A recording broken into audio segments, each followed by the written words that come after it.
Noong unang panahon, may isang binata na nagtatrabaho sa isang pabrika. Ang kanyang tagapagturo, isang matandang technician, ay nagturo sa kanya na makipag-usap ng mas kaunti, gumawa ng higit pa, at hindi kailanman tumigil sa pagbuo ng kanyang mga kasanayan sa bawat aspeto ng mga operasyon ng pabrika. Makalipas ang 10 taon, nagretiro ang matanda at ang binata ay naging technician din.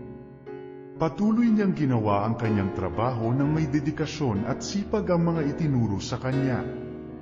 Isang araw, binisita niya ang kanyang mentor.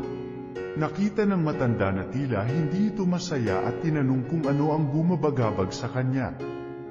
Napabuntong hininga ang binata at sinabi, "Ako ay sumusunod sa iyong mga tagubilin sa loob ng maraming taon. Kahit ano pa ang ginagawa ko ay nakatuon ako dito. Natutunan ko ang lahat ng mga kasanayan na maaaring matutunan doon.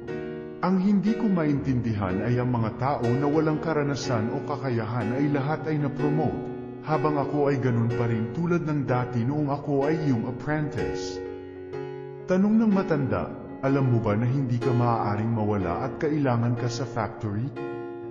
Tumango lang ang binata, "Oo." Pabalik-balik ang matanda sa pag-iisip.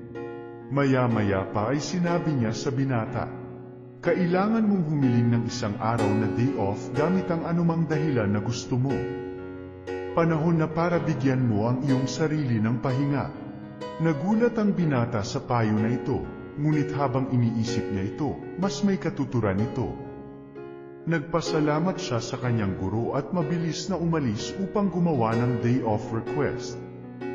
Nang bumalik siya sa trabaho pagkatapos ng kanyang day off, tinawag siya ng manager sa opisina upang sabihin sa kanya na ang mga bagay ay hindi naging maayos sa pabrika. Habang wala siya, ang iba ay nakatagpo ng maraming mga problema sa mga normal na gawaing hinahawakan niya, at wala silang ideya kung paano malutas ang mga ito. Napagtanto ang kanyang kahalagahan. Nagpa siya ang manager na itaguyod siya sa posisyon ng senior technician upang pasalamatan siya at hikayatin siyang panatilihin ang mabuting gawain.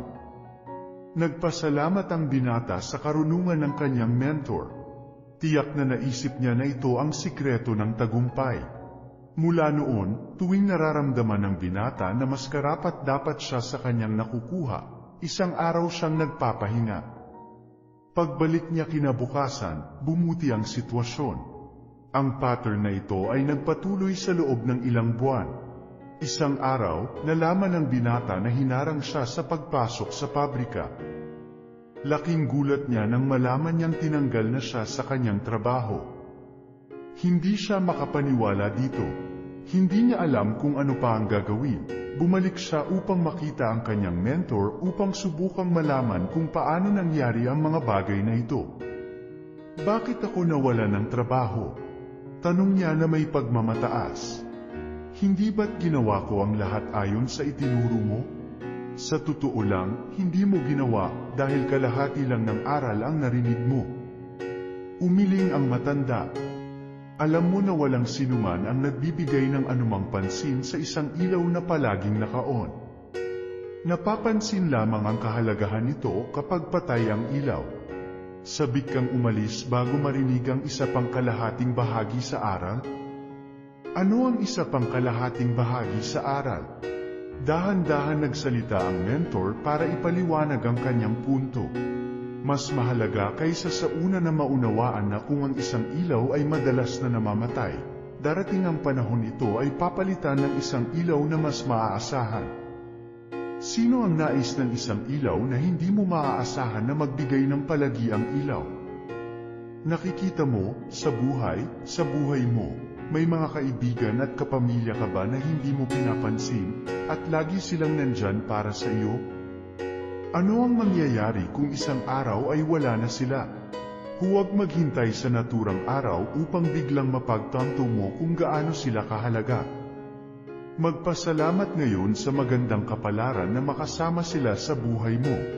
Huwag din hayaang mapabayaan ang iyong sarili. Ngunit sa parehong oras, gawin ang iyong trabaho. At huwag mong itigil ang lahat ng ginagawa mo dahil lang sa hindi ito naaayon sa gusto mong mangyari. Hanapin ang balanse sa buhay, at ang buhay ay gagantimpalaan ka sa pagbibigay sa iyo ng balansing buhay.